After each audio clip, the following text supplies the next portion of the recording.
ಗೃಹಲಕ್ಷ್ಮಿ ಯೋಜನೆ ಬೆನ್ನಲ್ಲೇ ಗೃಹ ಜ್ಯೋತಿ ಯೋಜನೆಗೂ ಬಂತು ಹೊಸ ರೂಲ್ಸು. ಇನ್ನು ಮುಂದೆ ಹೀಗೆ ಮಾಡಿದರೆ ಮಾತ್ರ ಉಚಿತ ವಿದ್ಯುತ್ ಸಿಗುತ್ತೆ. ಏನಿದು ಹೊಸ ರೂಲ್ಸು? ಎಲ್ಲ ಮಾಹಿತಿ ನೋಡೋಣ. ಗೃಹಲಕ್ಷ್ಮಿ ಯೋಜನೆಯ ಪಟ್ಟಿಯಿಂದ 3,89,000 ಅನರ್ಹರನ್ನ ಕೈಬಿಟ್ಟ ಸರ್ಕಾರ.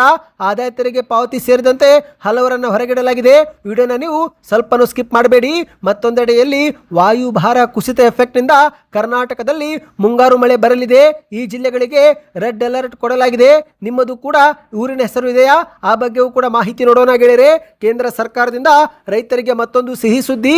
PM ಕಿಸಾನ್ ಸಮ್ಮಾನ್ ನಿಧಿ ಯೋಜನೆಯ 23ನೇ ಕಂತು ಯಾವಾಗ ಜಮೆ ಆಗುತ್ತೆ, ಯಾವ ಒಂದು ಸಮಯಕ್ಕೆ ಜಮೆ ಆಗುತ್ತೆ ಎಂಬ ಅಧಿಕೃತವಾದ ಮಾಹಿತಿ ಬಂದಿದೆ.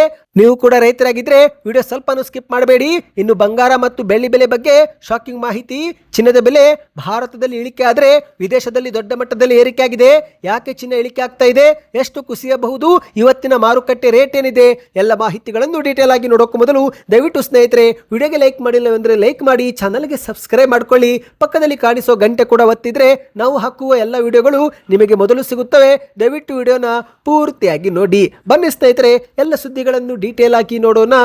ನಿಮಗೆಲ್ಲರಿಗೂ ಗೊತ್ತಿರುವಂತೆ ಮುಖ್ಯಮಂತ್ರಿಯಾಗಿ ಅಧಿಕಾರ ವಹಿಸಿಕೊಂಡ ಬಳಿಕ DK ಶಿವಕುಮಾರ್ ಅವರು ಗ್ಯಾರಂಟಿಗಳನ್ನು ಅರ್ಹರಿಗೆ ತಲುಪಿಸಲು ಮತ್ತು ಅನರ್ಹರನ್ನು ಹೊರಗಿಡಲು ಪರಿಷ್ಕರಣೆ ಅಗತ್ಯವಿದೆ ಎಂದು ಮಾಧ್ಯಮಗಳ ಮುಂದೆ ಹೇಳಿಕೆ ಕೊಟ್ಟಿದ್ದಾರೆ. ಹೌದು ಗೆಳೆಯರೆ, ಗೃಹಲಕ್ಷ್ಮಿ ಯೋಜನೆ ಹಣವು ಮೃತಪಟ್ಟವರು ಸೇರಿದಂತೆ ಅನುಮಾನಾಸ್ಪದ ಬ್ಯಾಂಕ್ ಖಾತೆಗೆ ಜಮೆ ಆಗುತ್ತಿದ್ದು ಸುಮಾರು 100 ಕೋಟಿಗೂ ಅಧಿಕ ಹಣ ದುರ್ಬಳಕೆ ಆಗ್ತಾ ಇದೆ.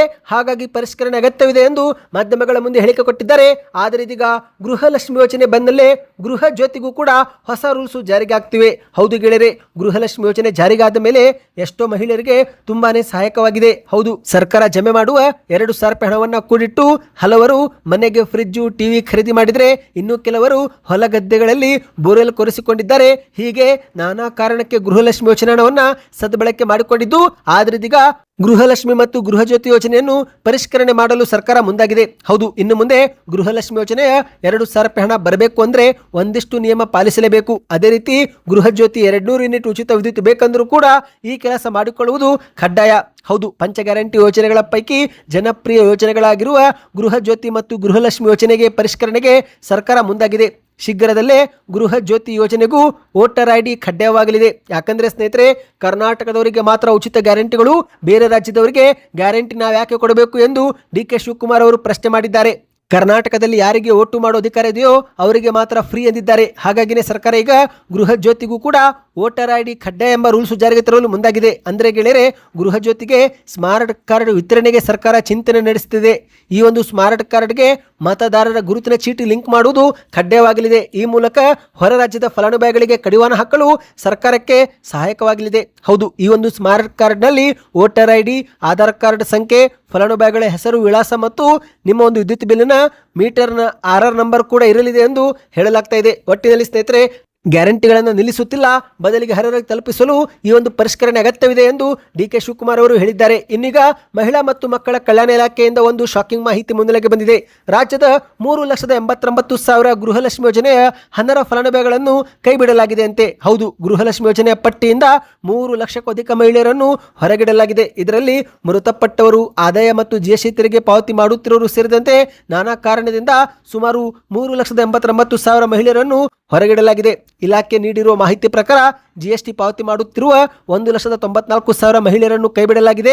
ಮೃತಪಟ್ಟ 1,48,000 ಫಲಾನುಭವಿಗಳನ್ನು ಕೂಡ ಹೊರಗಿಡಲಾಗಿದೆ ಮತ್ತು ಒಂದೇ ಮನೆಯಲ್ಲಿ 4-5 ಮಹಿಳೆಯರು ಹಣ ಪಡೆದುಕೊಳ್ಳುತ್ತಿರುವುದು ಸೇರಿದಂತೆ ಹಲವರನ್ನು ಹೊರಗಿಡಲಾಗಿದೆ ಎಂದು ಹೇಳಲಾಗ್ತಾ ಇದೆ. ಇನ್ನು ಸ್ನೇಹಿತರೆ, ಇಲಾಖೆ ನೀಡಿರುವ ಮಾಹಿತಿ ಪ್ರಕಾರ ಬೆಂಗಳೂರು ಜಿಲ್ಲೆ ಮೊದಲ ಸ್ಥಾನ ಪಡೆದುಕೊಂಡಿದೆ. ಹೌದು, ಅನರ್ಹರ ಫಲಾನುಭವಿಗಳ ಪಟ್ಟಿಯಿಂದ ಅತಿ ಹೆಚ್ಚು ಫಲಾನುಭವಿಗಳನ್ನು ಕಳೆದುಕೊಂಡ ಜಿಲ್ಲೆ ಬೆಂಗಳೂರು ಎಂದು ಹೇಳಲಾಗ್ತಾ ಇದೆ. ಅಂದ್ರೆ ಗೆಳೆಯರೆ, ಬೆಂಗಳೂರು ಒಂದರಲ್ಲೇ 47,871 ಮಹಿಳೆಯರನ್ನ ಹೊರಗಿಡಲಾಗಿದೆ. ಈ ಮೂಲಕ ಬೆಂಗಳೂರು ಮೊದಲನೇ ಸ್ಥಾನದಲ್ಲಿದ್ದರೆ ಬೆಳಗಾವಿ 2ನೇ ಸ್ಥಾನ, ದಕ್ಷಿಣ ಕನ್ನಡ 3, ಮೈಸೂರು 4 ಮತ್ತು ತುಮಕೂರು ಜಿಲ್ಲೆ 5ನೇ ಸ್ಥಾನ ಪಡೆದುಕೊಂಡಿದೆ. ನಿಮ್ಮದು ಯಾವುದು ಜಿಲ್ಲೆ? ನಿಮ್ಮ ಬ್ಯಾಂಕ್ ಖಾತೆಗೆ 2,000 ರೂಪಾಯಿ ಜಮೆ ಆಗ್ತಾ ಇದೆಯಾ? ಕಮೆಂಟ್ ಮಾಡಿ ಸ್ನೇಹಿತರೆ. ಬನ್ನಿ ಈಗ ಮತ್ತೊಂದು ಮಾಹಿತಿಗೆ ಹೋಗೋಣ. ಪಶ್ಚಿಮ ಬಂಗಾಳ ಕೊಳ್ಳಿಯಿಂದ ಕೇರಳದ ಕರಾವಳಿವರೆಗೆ ವಾಯುಭಾರ ಕುಸಿತವಾದ ಹಿನ್ನೆಲೆಯಲ್ಲಿ ಕರ್ನಾಟಕದ ಈ ಜಿಲ್ಲೆಗಳಲ್ಲಿ ದೊಡ್ಡ ಮಟ್ಟದ ಮಳೆ ಆಗಲಿದೆ ಎಂದು ಹವಾಮಾನ ಇಲಾಖೆಯು ಮುನ್ಸೂಚನೆ ಕೊಟ್ಟಿದೆ. ಹೌದು ಗೆಳೆಯರೆ, ಸದ್ಯಕ್ಕೆ ಕರ್ನಾಟಕದಲ್ಲಿ ನೈಋತ್ಯ ಮುಂಗಾರು ಮಾರುತಗಳ ಆರ್ಭಟ ಕೊಂಚ ಕಡಿಮೆಯಾಗಿದೆ. ಈ ಬಾರಿ ಹಲವು ಜಾಗದಲ್ಲಿ ವಾಡಿಕೆಗಿಂತ ಕಡಿಮೆ ಮಳೆಯಾಗಿದೆ ಎಂದು ದಾಖಲಾಗಿದ್ದು, ಆದರೆ ಈಗ ಏಕಾಏಕಿ ಪಶ್ಚಿಮದ ಮಧ್ಯ ಬಂಗಾಳ ಕೊಳ್ಳಿಯಿಂದ ಕೇರಳದ ಕರಾವಳಿವರೆಗೆ ಸೃಷ್ಟಿಯಾಗಿದ್ದಂತಹ ವಾಯುಭಾರ ಕುಸಿತ ಹಿನ್ನೆಲೆಯಲ್ಲಿ ಕರ್ನಾಟಕದ ಈ ಜಿಲ್ಲೆಗಳಲ್ಲಿ ತೀವ್ರವಾದ ಹೆಚ್ಚಾಗುವ ಮಳೆಯಾಗಲಿದೆ ಎಂದು ಹವಾಮಾನ ಇಲಾಖೆಯಿಂದ ಮುನ್ಸೂಚನೆ ಬಂದಿದೆ. ಜೂನ್ 18ರಿಂದ ಜೂನ್ 21ರವರೆಗೆ ದೊಡ್ಡ ಮಟ್ಟದಲ್ಲಿ ಮಳೆಯಾಗಲಿದೆ. ಹೌದು ಗೆಳೆಯರೆ, ಹವಾಮಾನ ಇಲಾಖೆ ವರದಿಯ ಪ್ರಕಾರ ಮುಂದಿನ 7 ದಿನಗಳ ಕಾಲ ದಕ್ಷಿಣ ಕನ್ನಡ, ಉತ್ತರ ಕನ್ನಡ ಮತ್ತು ಉಡುಪಿ ಜಿಲ್ಲೆಯಲ್ಲಿ ಸಾಧಾರಣ ಮಳೆಯಾದರೆ ಇತ್ತ ಜೂನ್ 20ರ ನಂತರ ಬೆಳಗಾವಿ, ಧಾರವಾಡ, ಹಾವೇರಿ ಮತ್ತು ಗದಗ ಜಿಲ್ಲೆಯಲ್ಲಿ ದೊಡ್ಡ ಮಳೆಯಾಗಲಿದೆ ಅಂತೆ. ನೀವೇನಾದರೂ ಬೆಳಗಾವಿ, ಧಾರವಾಡ, ಹಾವೇರಿ ಮತ್ತು ಗದಗ ಜಿಲ್ಲೆಯವರಾಗಿದ್ದರೆ ಕಮೆಂಟ್ನಲ್ಲಿ ಎಸ್ ಎಂದು ಕಮೆಂಟ್ ಮಾಡಿ. ಮತ್ತು ಅದೇ ರೀತಿ ಸ್ನೇಹಿತರೆ, ರಾಯಚೂರು ಮತ್ತು ವಿಜಯಪುರದಲ್ಲಿ ಸಾಮಾನ್ಯ ಹನಿ ಮಳೆ ಆಗಲಿದೆ. ಆದರೆ ಬೆಂಗಳೂರು ಗ್ರಾಮಾಂತರ, ಮೈಸೂರು, ಹಾಸನ, ತುಮಕೂರು, ಶಿವಮೊಗ್ಗ ಮತ್ತು ಕೊಡಗು ಜಿಲ್ಲೆಯಲ್ಲಿ ಗುಡುಗು ಸಹಿತ ಗಾಳಿಯೊಂದಿಗೆ ಸಾಧಾರಣ ಮಳೆ ಆಗಲಿದೆ. ಒಟ್ಟಿನಲ್ಲಿ ಹವಾಮಾನ ಇಲಾಖೆ ವರದಿಯ ಪ್ರಕಾರ ಬೆಳಗಾವಿ, ಧಾರವಾಡ, ಹಾವೇರಿ ಮತ್ತು ಗದಗ ಈ ಜಿಲ್ಲೆಗಳಲ್ಲಿ ಜೂನ್ 20ರ ನಂತರ ವರುಣನ ದರ್ಶನವಾಗಲಿದ್ದು ದೊಡ್ಡ ಮಟ್ಟದಲ್ಲಿ ಮಳೆ ಆಗಲಿದೆ ಎಂದು ಮುನ್ನೆಚ್ಚರಿಕೆ ಕೊಡಲಾಗಿದೆ. ನಿಮ್ಮದು ಯಾವುದು ಊರು? ಮಳೆ ಆಗ್ತಾ ಇದೆಯಾ ನಿಮ್ಮ ಊರಿನಲ್ಲಿ? ಅದನ್ನ ಕಮೆಂಟ್ ಮಾಡಿ ತಿಳಿಸಿ. ಬನ್ನಿ ಈಗ ಮತ್ತೊಂದು ಮಾಹಿತಿಗೆ ಹೋಗೋಣ. ಕೇಂದ್ರ ಸರ್ಕಾರದಿಂದ ಏಕಾಏಕಿ ಸಿಹಿ ಸುದ್ದಿ ಬಂದಿದೆ. ಹೌದು ಗೆಳೆಯರೆ, ಪಿಎಂ ಕಿಸಾನ್ ಸಮ್ಮಾನ್ ನಿಧಿ ಯೋಜನೆಯ 23ನೇ ಕಂತು ಇನ್ನು 3 ದಿನದಲ್ಲಿ ನಿಮ್ಮ ಬ್ಯಾಂಕ್ ಖಾತೆಗೆ ಬಂದು ಸೇರಲಿದೆ. ಹೌದು, ಪ್ರತಿ 4 ತಿಂಗಳಿಗೊಮ್ಮೆ 2,000 ರೂಪಾಯಿ ಜಮೆ ಮಾಡುವಂತಹ ಕಿಸಾನ್ ಸಮ್ಮಾನ್ ನಿಧಿ ಯೋಜನೆಯಲ್ಲಿ ಇದುವರೆಗೆ 22 ಕಂತು ಬಿಡುಗಡೆ ಮಾಡಲಾಗಿದ್ದು, ಇದೀಗ 23ನೇ ಕಂತು ಇದೇ ಜೂನ್ 20ರಂದು ಬಿಡುಗಡೆ ಆಗಲಿದೆ. ನೀವೇನಾದರೂ ಕಿಸಾನ್ ಸಮ್ಮಾನ್ ನಿಧಿ ಯೋಜನೆ ಫಲಾನುಭವಿಗಳಾಗಿದ್ದರೆ ಕಮೆಂಟ್ ನಲ್ಲಿ ಗುಡ್ ನ್ಯೂಸ್ ಎಂದು ಕಮೆಂಟ್ ಮಾಡಿ. ಹೌದು ಗೆಳೆಯರೆ, ಪ್ರಧಾನಿ ಮೋದಿಯವರು ಇದೇ ಶನಿವಾರ ಜೂನ್ 20ರಂದು 23ನೇ ಕಂತು ಬಿಡುಗಡೆ ಮಾಡಲಿದ್ದಾರೆ. ಪ್ರಧಾನಿ ನರೇಂದ್ರ ಮೋದಿಯವರು ಪಶ್ಚಿಮ ಬಂಗಾಳದ ಹುಗ್ಲಿ ಜಿಲ್ಲೆಯ ತಾರಕೇಶ್ವರದಿಂದ ಈ ಒಂದು ಹಣವನ್ನು ಬಿಡುಗಡೆ ಮಾಡಲಿದ್ದು, ಈ ಬಗ್ಗೆ ಪಿಎಂ ಕಿಸಾನ್ ಸಮ್ಮಾನ್ ನಿಧಿ ಯೋಜನೆಯ ಅಧಿಕೃತ ವೆಬ್ಸೈಟ್ನಲ್ಲಿ ಮಾಹಿತಿ ನೀಡಲಾಗಿದೆ. ಇದೇ ಜೂನ್ 20ರಂದು ಮಧ್ಯಾಹ್ನ 3:45 ಆಸುಪಾಸು ರೈತರ ಬ್ಯಾಂಕ್ ಖಾತೆಗೆ ಈ ಒಂದು ಹಣ ವರ್ಗಾವಣೆ ಮಾಡಲಾಗುವುದು. ಪ್ರಧಾನಿ ಮೋದಿಯವರು ಒಂದು ಬಟನ್ ಒತ್ತುವ ಮೂಲಕ 9,44,00,000 ರೈತರ ಬ್ಯಾಂಕ್ ಖಾತೆಗೆ ಈ ಬಾರಿ ಒಟ್ಟು 18,880 ಕೋಟಿ ರೂಪಾಯಿ ಹಣವನ್ನು ವರ್ಗಾವಣೆ ಮಾಡಲಿದ್ದಾರಂತೆ. ನೀವು ಕೂಡ ರೈತರಾಗಿದ್ದರೆ ಕಮೆಂಟ್ ನಲ್ಲಿ ರೈತ ಎಂದು ಕಮೆಂಟ್ ಮಾಡಿ. ಮತ್ತು ಮುಖ್ಯವಾಗಿ ಸ್ನೇಹಿತರೆ, 3 ದಿನ ಮಾತ್ರ ಬಾಕಿ ಇದ್ದು, ಹಾಗಾಗಿ ರೈತರು ಈ ಕೆವೈಸಿ ಪ್ರಕ್ರಿಯೆ ಪೂರ್ತಿ ಮಾಡಿಕೊಳ್ಳಬೇಕು. ಬ್ಯಾಂಕ್ ಖಾತೆಗೆ ಆಧಾರ್ ಕಾರ್ಡ್ ಲಿಂಕ್ ಮಾಡಿಕೊಂಡಿರಬೇಕು. ಆಗ ಮಾತ್ರ ನಿಮ್ಮ ಬ್ಯಾಂಕ್ ಖಾತೆಗೆ ಈ ಒಂದು 2,000 ರೂಪಾಯಿ ಜಮೆ ಆಗುತ್ತೆ. ಈ ಬಗ್ಗೆ ಇನ್ನಷ್ಟು ಮಾಹಿತಿ ಬೇಕಂದ್ರೆ ಕಮೆಂಟ್ ನಲ್ಲಿ ಕಿಸಾನ್ ಸಮ್ಮಾನ್ ಎಂದು ಕಮೆಂಟ್ ಮಾಡಿ. ಬನ್ನಿ ಕೊನೆಯ ಮಾಹಿತಿಗೆ ಹೋಗೋಣ. ಬಂಗಾರ ಖರೀದಿ ಮಾಡೋರಿಗೆ ಒಂದು ಮುಖ್ಯವಾದ ಮಾಹಿತಿ ಬಂದಿದೆ. ಚಿನ್ನದ ಬೆಲೆ ಸತತ 2ನೇ ದಿನವೂ ಕೂಡ ಭಾರತದಲ್ಲಿ ಇಳಿಕೆಯಾಗಿದೆ. ಹೌದು ಗೆಳೆಯರೆ, ಮೊನ್ನೆ 15 ರೂಪಾಯಿ ಪ್ರತಿ ಗ್ರಾಮ್ನಲ್ಲಿ ಇಳಿಕೆಯಾಗಿತ್ತು. ಇವತ್ತು ಪ್ರತಿ ಗ್ರಾಮ್ಗೆ 25 ರೂಪಾಯಿ ಕಡಿಮೆ ಆಗಿದೆ. ಹೌದು, ಅಷ್ಟೊಂದು ದೊಡ್ಡ ಮಟ್ಟದಲ್ಲಿ ಕುಸಿತ ಏನೂ ಆಗಿಲ್ಲ, ಆದರೆ ಏರಿಕೆಯೂ ಕೂಡ ಆಗಿಲ್ಲ ಎನ್ನುವುದು ಸಮಾಧಾನಕರ ಸುದ್ದಿಯಾಗಿದೆ. ಮತ್ತು ಸ್ನೇಹಿತರೆ, ಇಲ್ಲಿ ಒಂದು ಶಾಕಿಂಗ್ ಮಾಹಿತಿ ಏನೆಂದರೆ, ವಿದೇಶದಲ್ಲಿ ಚಿನ್ನದ ಬೆಲೆ ಏರಿಕೆಯಾಗಿದೆ, ಭಾರತದಲ್ಲಿ ಮಾತ್ರ ಚಿನ್ನ ಕುಸಿತವಾಗಿದೆ. ಹೌದು, America, Dubai, Singapore, Malaysia, Saudi Arabia ಸೇರಿದಂತೆ ಓಮನ್ ಮತ್ತು ಕುವೈತ್ನಲ್ಲಿ 24 ಕ್ಯಾರೆಟ್ ಚಿನ್ನದ ಬೆಲೆ ಏರಿಕೆ ಆದರೆ ಇತ್ತ ಭಾರತದಲ್ಲಿ ಮಾತ್ರ ಇಳಿಕೆ ಕಂಡು ಬಂದಿದೆ. ಹೌದು, ಅಷ್ಟೇನು ದೊಡ್ಡ ಮಟ್ಟದಲ್ಲಿ ಇಳಿಕೆ ಆಗಿಲ್ಲ ಸ್ನೇಹಿತರೆ, ಆದರೆ ಏರಿಕೆಯೂ ಕೂಡ ಆಗಿಲ್ಲ ಎನ್ನುವುದು ಒಂದು ಸುದ್ದಿಯಾಗಿದೆ. ಮತ್ತು ಈಗ ಜೂನ್ 17ರ ಮಾರುಕಟ್ಟೆ ಪ್ರಕಾರ 24 ಕ್ಯಾರೆಟ್ 10 ಗ್ರಾಮ್ ಬಂಗಾರದ ಬೆಲೆ 1,51,100 ರೂಪಾಯಿ ಆಗಿದೆ. 22 ಕ್ಯಾರೆಟ್ ಆಭರಣ 10 ಗ್ರಾಮ್ಗೆ 1,38,500 ರೂಪಾಯಿ ಆಗಿದೆ. ಇನ್ನು ಬೆಳ್ಳಿ ಬೆಲೆ ನೋಡುವುದಾದರೆ ಯಾವುದೇ ಬದಲಾವಣೆ ಆಗಿಲ್ಲ ಸ್ನೇಹಿತರೆ.